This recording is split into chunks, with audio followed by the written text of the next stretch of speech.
Good afternoon, everyone. Thank you.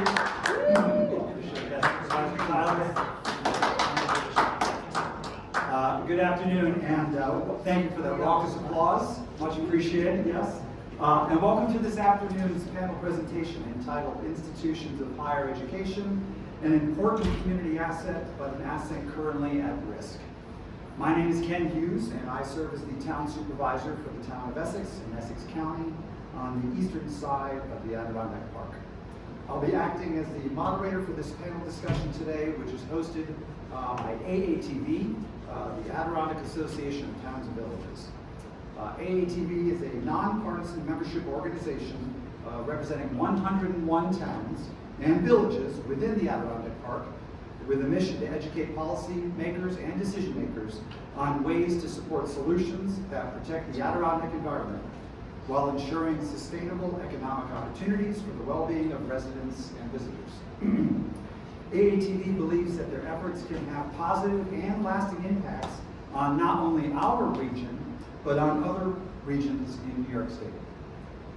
Before we continue, I'd just like to offer a very quick thank you to AOT for allowing us to participate in their annual meeting, and to Bill Farber, retired supervisor from the town of Morehouse in Hamilton County, for coordinating the participants for today's event. And there will be time at the end of this, at the end of our panelist presentations for Q&A, so we encourage you to hold your questions until we've gone through everyone's presentation. Thank you. So on behalf of President McNally of AATV and the AATV board, we'd like to welcome you to today's panel discussion. We will explore established partnerships and future opportunities between towns and higher education through the lens of rural Adirondack communities, which share common and unique barriers that we believe also may be common themes in your neck of the woods around New York State. Our three esteemed panelists will share professional experiences that explore how constructive partnerships can not only provide greater success for our towns, but also help to secure the long-term success of colleges and the value that they bring above and beyond their economic impact, which includes workforce development, environmental stewardship, and access to higher educational opportunities for residents. And now I'd like you, please allow me to introduce today's panelists. Paul Hay is the Associate Director of the Adirondack Ecological Center and leads the Northern Forest Institute for Conservation Education and Leadership Training based at SUNY ESF, Newcomb, New York campus.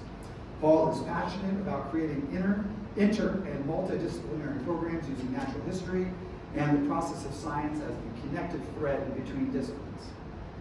Next, I'd like to introduce to you Zoe Smith, who serves as the Executive Director of the Adirondack Watershed Institute at Paul Smith's College, located in Paul Smiths, New York, in beautiful Franklin County. Zoe's conservation approach includes safeguarding both the natural resources and local communities in the Adirondacks. And rounding out our panel of higher education representatives is Joe Keegan, who currently serves as the president of North Country Community College, having been appointed to that position in June of 2019. Overseeing higher education activities on 3 campuses in Malone, Saranac Lake, and Ticonderoga, Joe is passionate about identifying synergistic opportunities that strengthen towns and villages through partnership and investment in small colleges and universities, thus creating better outcomes for our collective communities. Before I continue, I just want to make sure you know that up here and at our booth, which is on the other side of the exhibit area, we do have our legislative agenda. We encourage you to please pick up a copy of that. Among all the things we're talking about today, we have a bunch of different other topics that we advocate for in Albany, and that is revised annually. So if you're interested in knowing more about what we're doing up at the Adirondack Park, we highly encourage you to check it out. So let's begin the conversation with Paul from SUNY ESF. Paul, would you please come on up and share with us a regional perspective on the power of partnerships, as well as some of the demographic challenges we need to acknowledge as we plan for success. Thanks. Appreciate it. So I'm not a podium guy, so I'm not going to be behind the podium, so that's not a problem. When we talk about, and by the way, I'm assuming, can everybody hear me all right? Brilliant. All right, if not, you can let me know and I'll take advantage of the microphone. When we talk about the connections between community and colleges, we need to talk about a broader context. And this, for me, the context here is regional. Our regional context is 6 million acres, but we want this to be a model that can be applied to other regions throughout New York State. So our 6 million acres, we have sort of some founding narratives about our region, and one is about the level of independence that we have as people who are able to rise above physical challenges, challenges of geography, in order to be successful. But that founding myth, we often think about ourselves, our institutions, our organizations, our communities as monoliths, that we are a pyramid. We may be adjacent to other pyramids, but we are a strict and fixed and solitary structure. And then, in fact, that is not true at all. What we really are is assemblages of interconnected supports. And so when we think about our own community, we actually are made up of a series of elements of other supporting elements. Those might be state institutions, those might be cultural institutions, those might be social structures within our communities. So we actually draw on many things to be a successful entity. So the town of Newcomb, where I live, is not successful just because it's the town of Newcomb. It's the town of Newcomb because it's connected to other communities. We're actually part of something that we call the hub, which is 5 communities that are all interconnected around a common road, 28N and Route 28. But so we look at ourselves as actually part of more than just ourselves. And as we think about how we can be successful in this community context of colleges and communities, we again need to think about the layers at which we are connected. I'm part of the College of Environmental Science and Forestry, which is based in Syracuse, New York. We often think about college communities when we think about cities like Ithaca, New York, which has Cornell, and it has Ithaca College. When we think about Syracuse, Syracuse has 13 different institutions of higher education. And so we think about Syracuse as a college town. Those are just 4 of them. But what we have been doing more recently in the Adirondacks is we haven't been thinking about the Adirondacks as a college town. We've been thinking about the Adirondacks as a college region.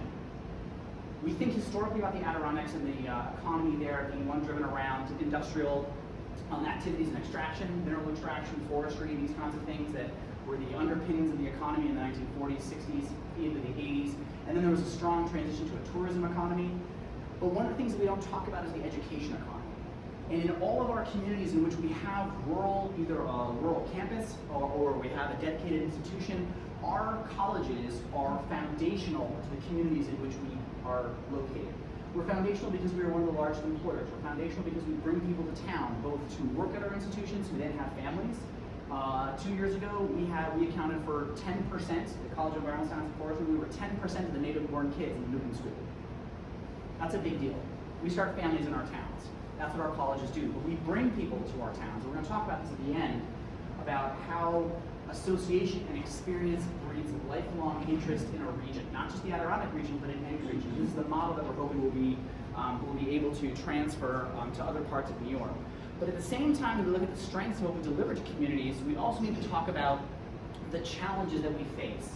And one of which is a demographic challenge. And these are things that we cannot dodge. After the recession, people stopped having children. This is demonstrable. You can look at the decline in college-aged kids. Graduating high school will be going to college. This is something that you can't avoid. And so we have to look at what is going to be the future of four-year attending schools. Students who are looking for a four-year degree, who are going to attend a four-year degree, and we have to figure out how do we address that problem.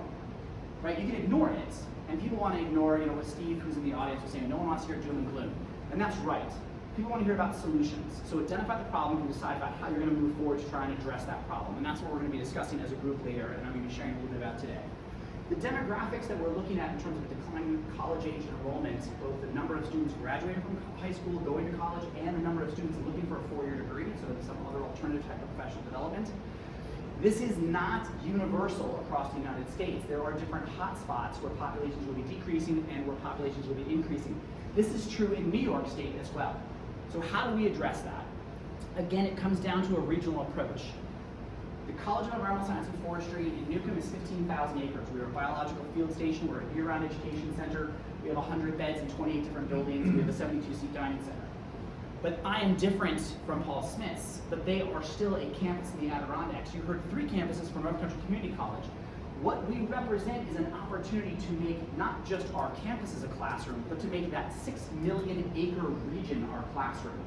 And so when we begin to think about how as colleges and institutions we bring not just the communities, but we ring the region, we're able to come up with a much more effective approach to how we can bring and attract and provide opportunities for high school and college students. The College of Environmental Science and Forestry at our campus in Newcomb, we work with high schools from 30 different counties of New York State's 64 counties. We're bringing people to the Adirondacks. That's both economic development as well as educational outreach. And it's an introduction. People are coming from downstate for the first time ever, and to the Adirondacks oftentimes. This is represented in a program that we just built this past summer, working with high school age students from Brooklyn, Bronx, Queens, Manhattan, from traditionally underserved communities. These students came up and we got them out in the field. The focus of this program is called the Timbuktu Climate Science and Careers Institute.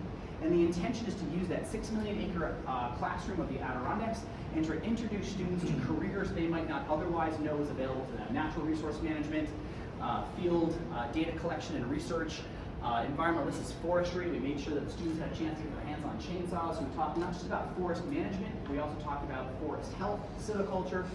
This is actually an introduction to law enforcement. At the end of this program, students spent 12 days with us. We took them to a whole host of institutions and organizations around the Adirondack Park. We also made sure that we introduced them to businesses that were owned by people of color in order to highlight the Adirondacks as a place where you belong. And the Adirondacks is a place where you might choose to go to school because we've introduced you to a new path and a new horizon you did not know existed to you as a high school student. Over that 12 days, we ran this 3 times, we introduced those students to 70 different professionals in different distinct careers, from environmental journalism to photography to hardcore sciences, forestry, and law enforcement. And we gave them an experience that they had never had before. And that often, getting in the lake, many of us who live in the Adirondacks did not grow up in the Adirondacks. But we went there first when we were a kid. Our parents took us, or something else took us there, and it transformed what we wanted to do in our own lives. And that's what we're trying to do. So when we're talking about how do we think about our communities, the health of our colleges, who do we recruit, how do we bring more students to our schools, how do we bring more students to our community, this is a really good model. But what's even stronger is this model. Many of us grew up with the Olympics being a single community experience. But over our lifetime, the Olympics has become a regional experience. If you go back to Athens, you go back to Barcelona, those were the first Olympics where they began to have disparate sites. Everybody was all over, and that's how we're going to succeed in the Adirondacks and strengthen our communities, because these rings are our institutions, these rings are our communities. We're reaching across boundaries in order to create a larger whole when we collaborate together and build programs together. Students from ESF and North Country and Paul Smith's, we interact in courses and classes. Students come between our institutions. So I'm excited to be thinking about a future that is stronger because of collaborations and a regional approach, and that model can be transitioned to others. So I want to turn it over to Zoe, who's next. Great.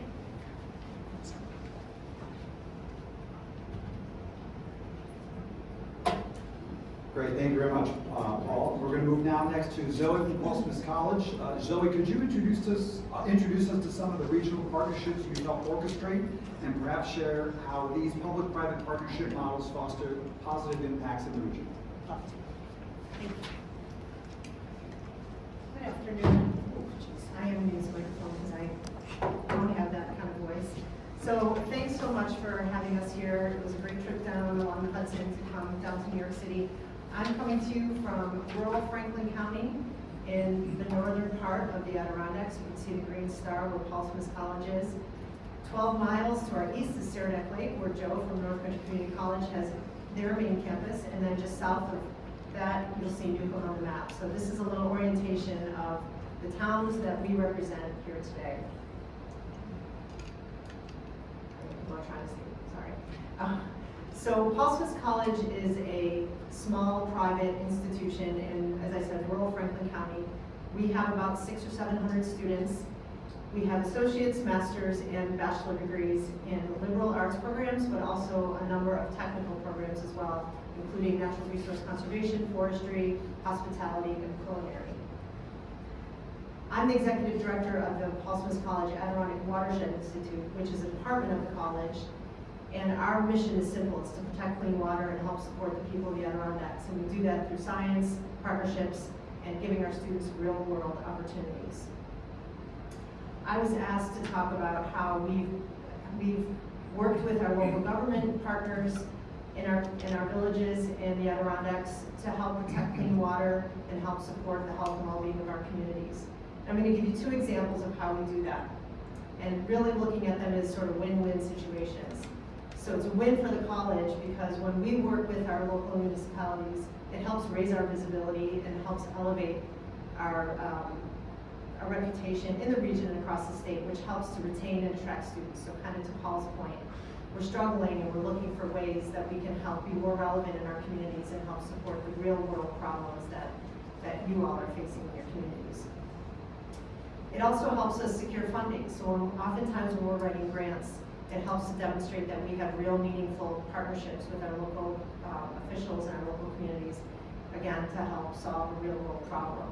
From our perspective, we think that the colleges can provide a lot of things for our towns as well. So for example, we have access to funding that might not be available to our local municipalities. We have the capacity to do research. We have capacity oftentimes to provide education outreach to the public. We're a convener. And we also have a student workforce, right? So we have a lot of opportunities that we can provide to help bring benefits to our local towns as well. So our first case study is around road salt, which I'm imagining everybody in this room probably thinks about at some level. Maybe not so much this winter, but so back to the Olympics. That's funny that you brought the Olympics up. So in 1980, Lake Placid held its second Winter Olympics. And since 1980, there's been over 7 million tons of sodium chloride or road salt dumped on Adirondack roadways and over 6 million acres.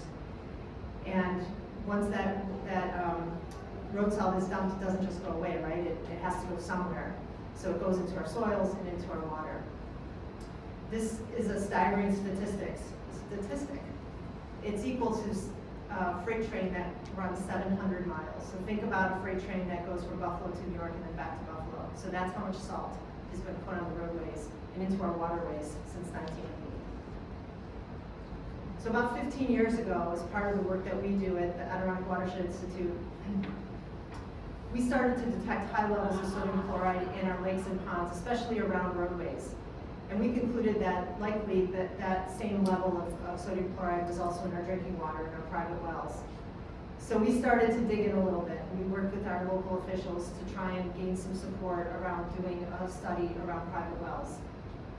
This was of great interest to our local officials, and it still is. I believe it's one of your strategies in your legislative agenda to think about road salt.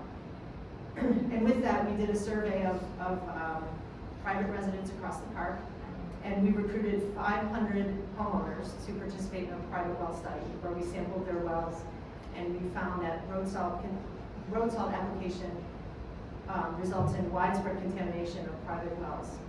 And we saw staggering amounts of sodium chloride in people's drinking water. Now, of course, that creates a lot of problems around health, right, and also infrastructure in your home.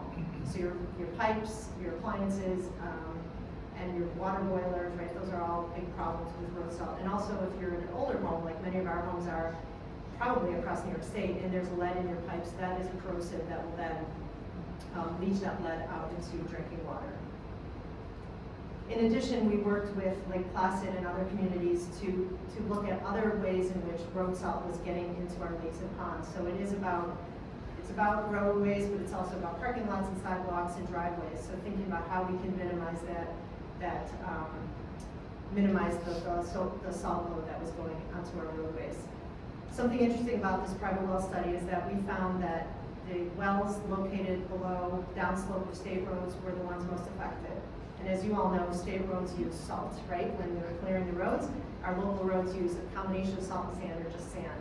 And so this has been a huge issue for us to think about, both at the local level and also at the state level. At the local level, we've been working with our municipal partners and other nonprofits like ADK Action to put together outreach and education materials to the public to propose alternatives to salt and also best management practices when we're thinking about how to manage and clear our roads and our sidewalks and others. At the state level, it's been a little bit more tricky working with the New York State DOT. However, in 2020, the legislature passed the Randy Preston Salt Reduction Act, which was named in honor of the late Randy Preston, who was a town supervisor in the town of Wilmington, who was a great champion of this issue. And as a result of that, there was a task force report put out last fall that puts forth a number of recommendations that will help minimize the use and impacts of road salt. And we're working closely with AATV and others to really help advocate for the implementation of those recommendations that came out in that task force report. Our second case study is around invasive species. Now, this is an issue I know that's important across the state, the Great Lakes, Long Island, the Hudson River, the Mohawk River. In our water abundant region of the Adirondacks, this is an issue that we're actually getting ahead of. We still have issues around invasive species in our waters, but relative to the rest of the state, we still have about 75% of our lakes that are uninvaded. Of course, this creates a lot of problems when you get these invasive species around economics and ecology and the recreating public. So back in early 2000s, there was an incentive by the DEC to create these management plans around invasive species. So the Adirondacks was the first region in the state that came together with colleges and local government and our partners to create this strategy. And one of the things that came out of that was the proposal to create this regional aquatic invasive species spread prevention program. This was piloted in the Adirondacks back in 2015. And the idea is that these boat stewards at the boat launches educate the public and also inspect boats and decontaminate boats, because we've learned that the most prevalent form of transport with aquatic invasive species is watercraft and fishing gear. So if we can educate the public and really empower them to take measures to clean their boats before they go into a boat or into a lake or leave a lake, then we're really helping to move the needle on this. So Paul Smith piloted this back in 2015, and now we hold the contract with DEC to do this across the 6 million acre park. We have about 130 seasonal staff that we hire every year to go out to about 60 boat launches. And since then, it's moved across the state. So now you probably all have them in your states, or in your regions, which is great. This was not designed alone. Our town officials helped us think really, really carefully about where we need to put these stewards, what hours we need to be working, what the best messages were. This is not anything you need to worry about, other than the fact that in addition to educating the public, we also collect a lot of data on boat traffic. And what we've learned is that this is a huge network. It's really complicated, but what we found is that there are certain lakes within the Adirondacks that are considered source lakes, meaning they're highly invaded, they have a lot of amenities around them, and they're pretty risky in terms of spreading invasive species. There are other smaller lakes that are more vulnerable and may not have those invasive species yet, but they see a lot of traffic. So we've mapped these pathways out to understand where we can invest our resources best in terms of both the state and our local communities, so that as we go into the next 5 years or 10 years of managing this program, we're using our money wisely and we're using our resources most efficiently.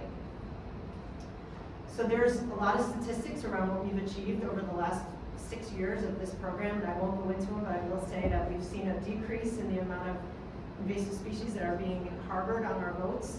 We talk to hundreds of thousands of people a year just in the Adirondacks, and I'm sure even more across the state. And we're seeing that the public is really taking this seriously and is in compliance with the clean drink drives, which is the message that we're trying to send. And then finally, at the state level, there are these invasive species prevention programs across the state. You all live in a region with a regional partnership around invasive species management. Oftentimes they are hubbed at a college. So Upstate has one, Hobart William Smith has one, the Nature Conservancy, they host these hubs as well, and they all fold into this comprehensive management plan that the state now has for the entire state. So 2 examples, happy to take questions at the end of this. Thank you.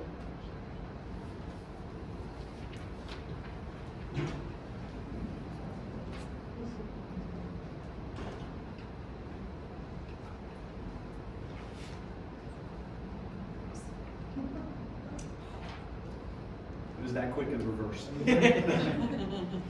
Zoe, thank you very much for that very informative presentation. President Joe Keegan of North Country Community College, come on up. You've done a lot of work with Essex and Franklin County governments to create pipelines for workforce development after you astutely observed opportunities for growth in the communities that you serve. Could you please share your experiences now, any successes or pitfalls that prompted you to improve upon your daily efforts to promote the college? Yeah, absolutely. Good afternoon, everyone. Can you hear me in the back? My teacher voice, great. So we're right here. This is our main campus right here. I am a proud graduate of North Country Community College, and I'm an alumni of Paul Smith's. I was thinking if I only go to ESF, I've got the trifecta, right? So I think there's still time. I'm never too old. Really delighted to be here. Thank you for hanging in with us late in the afternoon. We really appreciate it. I was thinking how wonderful it is to have the regional partners of Paul Smith's, which we've enjoyed a long relationship with since the college has been formed back in 1967, and with Environmental Science and Forestry, who we were able to move students from our program to them. Some go to the Wanakena campus, some go to the Syracuse campus. But I really love the way Paul framed it up as well, that the success of our communities is at least in the North Country, we believe this is going to be repeated across the state, is intimately tied into the health of our colleges and that town-gown relationship. So I'm just going to share a few things with you of things that have worked particularly successfully for North Country. And I think I'm going here. So one of the things that we as the three of us were getting together, the four of us with Ken, we were just talking about how do we strengthen that relationship with our towns, and in our case our villages, to just create better outcomes for our communities. And we at North Country, that's our Ticonderoga campus there, we at North Country have, I think, a unique lens in there, in part because of the way the community colleges operate. So I'm just going to quickly run through these four things here for you so you can get a better idea of how we approached it and what the outcomes were. So we are the community colleges within the SUNY system, and there are 30 of us, are sponsored by counties. We just happen to be sponsored by Essex and Franklin County, and it is a mantle we wear proudly. We're really proud to be the College of Essex and Franklin. We're one of the smallest community colleges of the 30, and we have the largest service area because we cover all of Franklin and all of Essex, and that's like 3,500 square miles. So there are perhaps more rivers we cross than there are students that we have, and there are certainly many more trees. So, but because we are county-based, I live in Franklin County, I work in Essex County. Most of the people at the college do the same. We are deeply invested in the communities where we live, right? The folks that we're going to be providing educational pathways are our neighbors, right? They're going to be the places where we shop. They're the children of our friends. So there's this sort of this feeling that you're investing in your community in a very direct way. That is, and I think that one of the things that Ken talked about and Paul referenced it is that what we do in the North Country really can be replicated because all these little green dots are places where there are community colleges. There was a statistic within the SUNY system that any New Yorker was not more than 30 miles away from a SUNY college, and many of them are close to a community college. And so we are where you are, and that's, I think, a really good thing if you're looking to perhaps do something similar to what we've been able to do. So we are one college, 3 campuses. We have a Malone campus on northern Franklin County, Saranac Lakeland, which I showed you which is in the town of North Elba, right in Saranac Lake, Ticonderoga and southern Essex County, and recently we've added an instructional site among the St. Regis Small Hawk at their tribal location in Aquasasa. They're in the Essex or Franklin County, and we felt like we could add value to the academic and career aspirations of the members of the tribe as well as those in our other locations. Paul referenced this. We all know that we share some real common challenges demographically. We live in an aging community where we are graying quickly, and many of us want to age in place there. Yet it creates challenges to be able to support those folks like me who wants to age in place, and then to turn over small businesses. And so entrepreneurship plays an important role. We can't go to a meeting, and you probably are the same, without hearing the same mantra. We need workforce, we need housing, we need childcare. And so that is something that was in the back of our mind as we were trying to create and help create solutions. We have had challenges. I was in an earlier conversation that listening in on about AIM and the challenges that towns have to get the state to contribute and increase its contribution to towns. I think they said they've been flat since 2008. Community colleges feel your pain. We have been flat. After 2008, 2009, when they cut us by 20%, we've been flat for the last 5 years. And then increasingly, we've had to rely upon private-public partnerships, which is a good thing, but it also adds some risk to the formula. Local to our region, this may be the case in yours as well, are a couple of troubling statistics. One of them is the number of disconnected youth in our region. So if you look at the statewide average, and the measurement of disconnected youth are aged 16 to 24, and they are either not in school, nor are they working. And if you look at the statewide average, it's about 11%. If you look at Essex County, it's about twice that. If you look at Franklin County, it's about 3 times that, which to us is an opportunity, right? It's not only a problem, but there's an opportunity to help more of these students find either career or academic pathways, come back in, because there are so many jobs, as we know, that for which a higher education could be a really great pathway to the middle class or beyond. Similarly, when we look at our Census Bureau data, 2/3 of the residents of our region don't have a degree, a higher ed degree.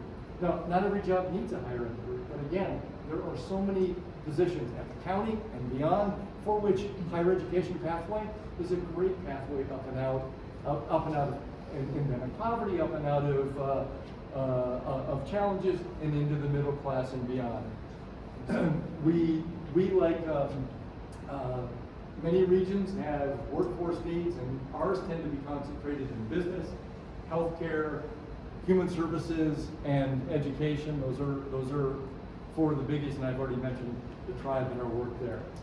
So one of the things that we did, and we continue to do, is we try to canvass our communities.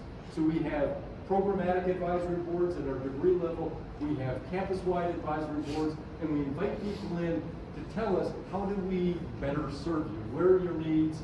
How can we as a community college, with a real regional focus, how can we better serve the needs of your region, your job, your workforce, etc.?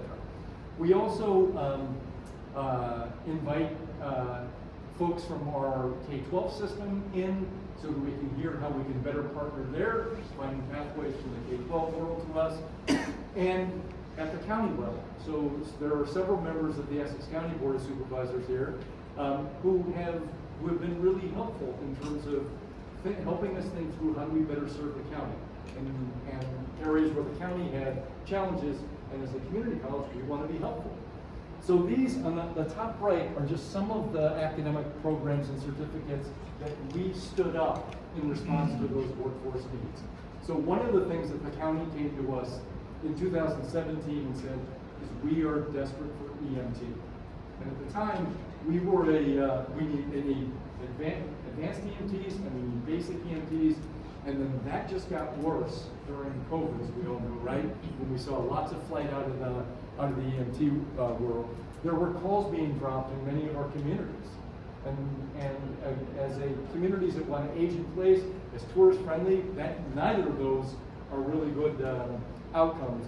So, working with our counties, we were able to develop to get course sponsorship status, which allowed us to teach and run EMT programs. And since 2021, we've put 166 students from EMT, putting out either basic or advanced EMTs back into our region, which is helping ambulance corps, helping EMS agencies, and so on. We have a number of hospitals in our area. They were saying we need healthcare administration. We stood up the healthcare administration track. We had educators saying we need educators. We put together an ed track. They said, we need teaching assistants. We put together a teaching assistant certificate. The counties were saying, we need people to work in the human services. We had on campus, but as I mentioned, programs, but we've got a 3,500 square mile area. So we also had those courses in an online format. So now students anywhere in our region can take them. We put them for human services, child and family services, and our addiction studies program. So now we've got access points that we didn't have previously. We also, nursing, probably every one of you struggles. We have a strong nursing program. We've got an LPN program, we've got an RN program, but it's not enough. So our region came to us and said, we need more RNs. We have a fall spring cycle of our RN class. We just added a spring fall cycle, which just kicked off this past semester. 29 new RNs being prepared. We're not competing with fall for clinical placements. And we just had a nursing advisory board the other day, and the hospitals were saying, oh my God, we now have things we didn't even realize when we put this into place. They said, now we have 2 recruiting cycles, and we don't have to train everybody in the fall. So we'll be able to, by the time we get your spring graduates, they'll be up and ready for the time we get your fall graduates. So there'll be this continuous cycle, and we were thrilled about that. We also had our hospitals come to us and say we need surgical techs. We're having to put surgical techs in staff our surgical theaters with RNs, and we would really prefer to have surgical techs. So we did an exploration with Mohawk Valley, who has a surgical tech program down in the Utica area, working with Jefferson Community College and Clinton Community College to come together, find ways to build a cohort so we could have a surgical tech pathway for those students. Just some of the innovative work that the community college sector is able to do, because we're really focused on drilling down in the local community, right? For us, working and trying to solve workforce needs, career path needs, student interests, and be able to serve many masters, if you will. But that's just the academic side, because we also had we have non-credit side of the house, and these are 4 of the programs that we have, in the last few years, stood up. Many of these, again, in direct response to either town or county or others' requests. The basic wastewater operator course was the town of North Elba supervisor came to us in a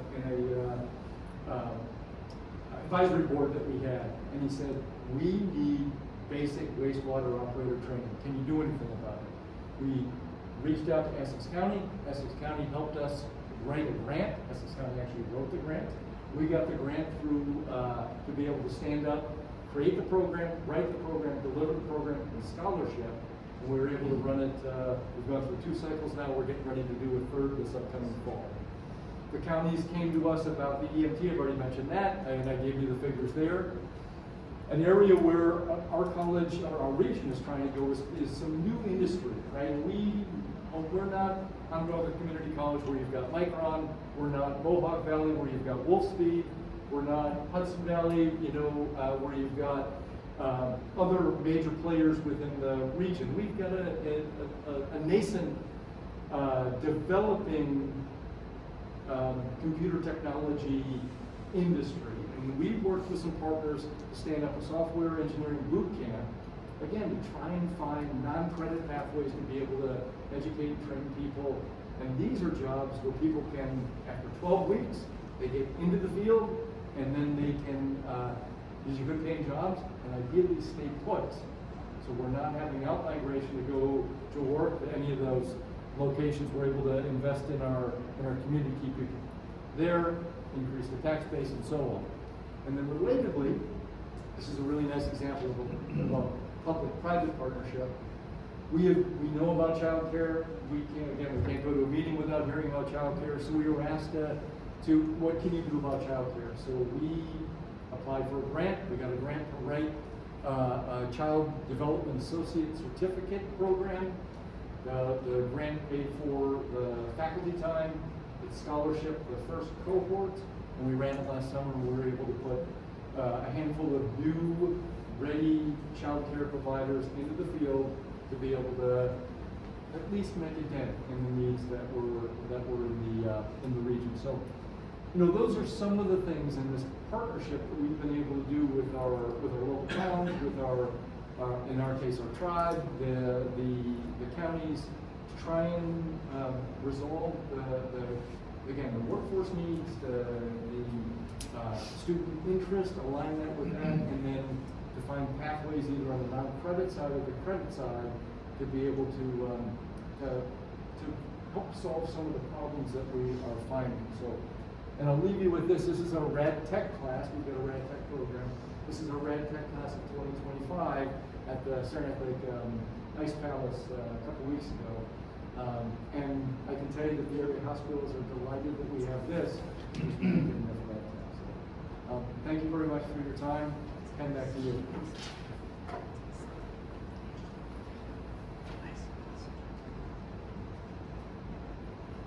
I'm going to go off script here just really quickly. Today was the first day that the four of us have actually been in the same room together. And today's the first day that the three of you have actually been able to put together. We worked on this presentation individually, but today's the first day, and this is the first opportunity for it all kind of to synergistically come together as part of a smaller part of the larger theme, which is today's topic of institutions of higher education, connecting with communities as assets. And I'm really, the Adirondacks are where I work and play. I've lived there my entire life, and I just have to say I'm really inspired. And I've had some aha moments by the words that you've shared today, even though what you're talking about is right in my backyard. Paul, you mentioned you mentioned a bunch of big things, but what you mentioned about that we cannot approach these conversations as a monolith. That really struck with me. I think it's very easy for us in local government to say we can fix this for local government or local county government. We know all the answers. We're going to get it done. And maybe that's true in some cases. We may have the authority to do it, but we're shooting ourselves in the foot, and we're not taking advantage of those higher educational institutions and of those nonprofit organizations who are doing a lot of great work already on the ground. I think right now about housing, we just opened up a land bank in Essex County. We could not have done that without the help of a local organization in Ticonderoga who is already studying it. ADK Action was somebody who was doing great work for us. And when you were able to open yourself up and realize that you're not a monolith, then you start to really think about the things that Zoe was talking about as you're doing great work to protect my drinking water supply, right? I have a drinking water supply in Lake Champlain that I need to protect. And I can chlorinate and I can UV all I want, but that's not going to do what needs to be done, which is get ahead of the problem, right? So I'm really impressed, Zoe, by what you said about how the ideas that you're working on, that your organization's working on, are reverberating out to the local municipalities like my own and 101 of them all around the park, and hopefully outside of the bounds with the people that we're having here today to help them be better for their constituents. And Joe, I'm incredibly grateful for what North Country Community College is doing. You come to the Board of Supervisors in Essex County monthly, but I've learned so much more about what you do just in the 5 to 7 minute presentation you gave today. I mean, what you're doing is you're identifying the needs of EMS, of human services, of nursing, of wastewater operators, all things that I need to make sure my constituents that I care very much about, I need their needs taken care of.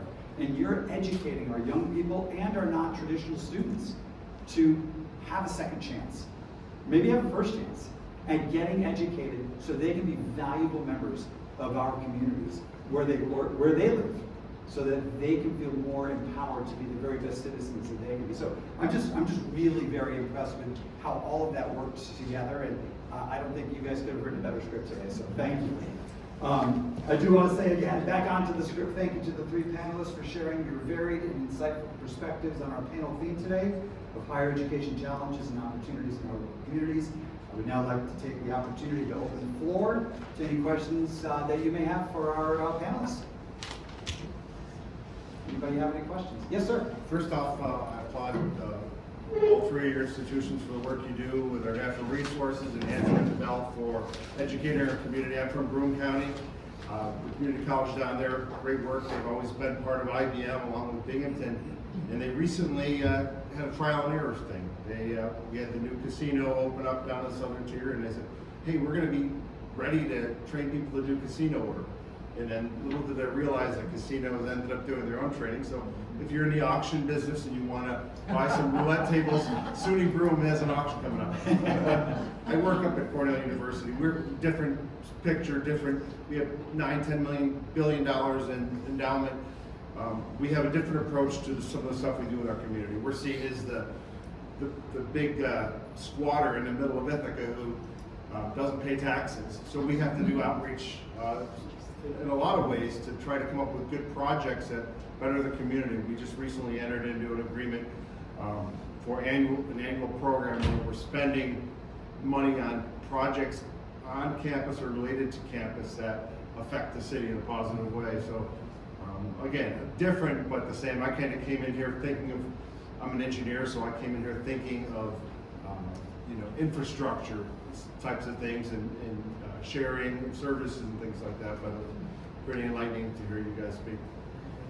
Share one thing. So we designed this program to move really quickly so we could have a generous Q&A. So there's a lot of stuff that I cranked through, but I want to highlight one thing that Joe did not talk about that is another really awesome layer of the community college collaboration, and that's that North Country offers credentials for our high school teachers to provide coursework at the high school level that allows our students to graduate with college credits.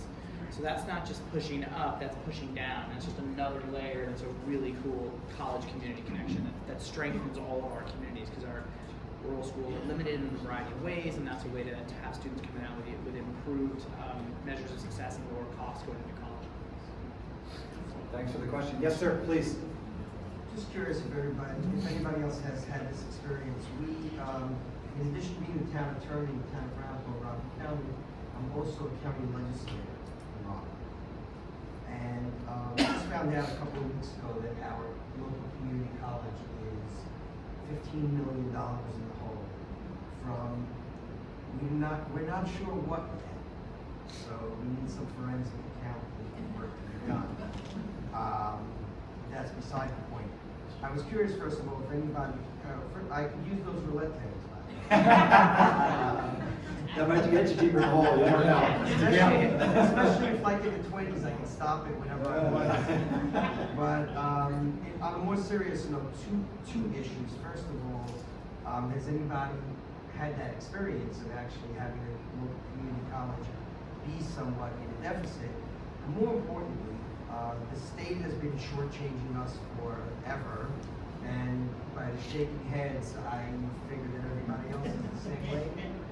And I've always thought, well, probably do a class action lawsuit against the state, but then the state's going to say, sure, we'll give you that, but we'll take it from over there. So it doesn't really help any of our municipalities to do it. I was curious what other people's experiences were with this. And it's not just directed to Pamela, there's somebody in business here, right? The community college funding model is bad. Ontario County, I'm also a legislator for Ontario County, we just passed a resolution, and we encourage you to do the same with your county. To do what? A resolution telling the governor, not the basic, just check out. I have the resolution. I'm sure if every county and town and village in the state did that, we'd probably get this much response from the state. Because I guess, I don't know for sure. The only thing I know that the state has done that has benefited local municipalities was when they passed a law saying that if a moving violation had points and the money was supposed to go to the state, if you plea bargained it down to a parking ticket, it still went to the state. And then when everybody said you just ruined all our budgets, they actually reversed that in the quickest time possible. I think it was within a couple of months. They had reversed that. So I actually would push back against, sorry Steve, I would push back against the notion that there would be no result. I think one of the things that we found, especially in the Adirondacks, is that when we speak, rather than speaking ad hoc as individuals, when we speak as an association of voices with one voice in Albany, we've had tremendous traction. So I think if you got the 30, the 30 community, the communities in which the 30 CUNY schools are located, community colleges are located, and you got all of them to bundle resolutions and all show up in Albany as one voice with a legislative agenda, I think you would be successful. That would be nice. Are you going to be at the the conference and we'll do next week. Actually, I'm trying to get a supervisor's roundtable or networking all here. We haven't done that yet. Good idea. I'm on the Essex County Board of Supervisor. I have been for years. And we have our own issues up there. And we are working with the three panelists on different issues. But if you were to ask me, the thing is, our college has they'll ask us for money. So I'm sure yours would too, for the county. So, but 10 years ago, 7 years ago, 6 years ago, probably, if you were to take a poll, most people in Essex County, most supervisors, were to the point where our community college is not benefiting us any longer. We were more liberal arts focused. We're in the middle of nowhere, so it's a long commute. For me to go to North Country, you're looking at 80 miles one way. We can go to Adirondack in 30 miles, or Clinton County in 60 miles, so why would you go to Saranac Lake? But what's happened with Joe's leadership, we have an employee crisis in Essex County. We don't have people to work in social services, sewer operators, EMTs. And what we've done is we've got a good relationship with our college, and they are producing what we need, and the relationship is just growing every single year as we get more certificate programs moving forward. And that's the thing, don't be afraid, or don't hesitate to go out and ask your local colleges, you know, is there something we can do together to fill our needs and also to save the colleges? You know, there's not one college that wouldn't like their enrollment to go up. And if you have a need and they can offer that need, it's a win-win for both of us.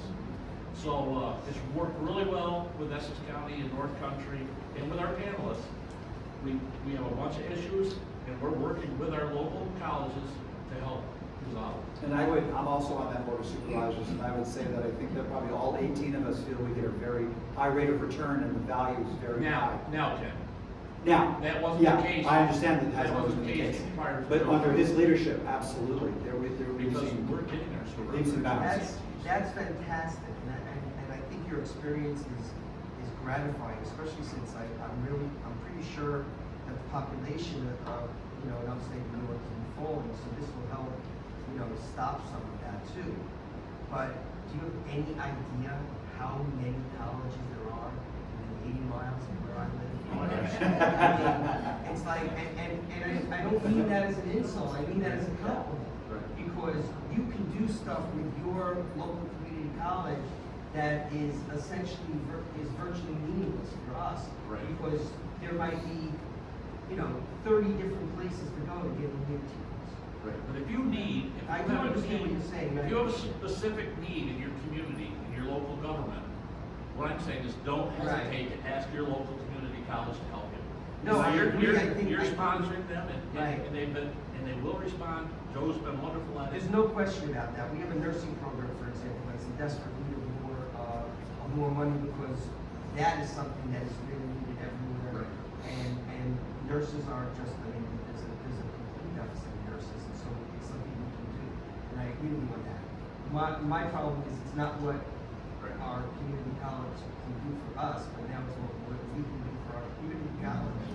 And I know I'm quoting the president. It can't be a win-win. You understand what I mean? It can't be a win-win, you just need to find the You right just have to figure out program. how to get the money to, stop them from laying off all the people. And that's the same thing with all our panelists. We don't have the expertise in the water quality. Right. So, instead of hiring engineers, we work with our local institutions. They do the research for us, and yeah, so it's teamwork. And I'm happy to hear that you guys are getting your people that you graduated from this program to stay local. Because I can tell you this, I can't even begin to imagine how much more we pay our sewer people down by us than we pay up by you. So I'm happy to hear that they're staying by you instead of, coming down to where the money is. Send them up, It we is got beautiful jobs. up there. Send them up, we got jobs. That's Now they get a little experience in there, The county's got Right. 20% of their employees. Right. It's amazing. Well, thank you very much. I appreciate it. Thank you, great insights. Any other questions for our panelists? I'm just sneaking here. No? Well, thank you so very much. Enjoy the rest of your day.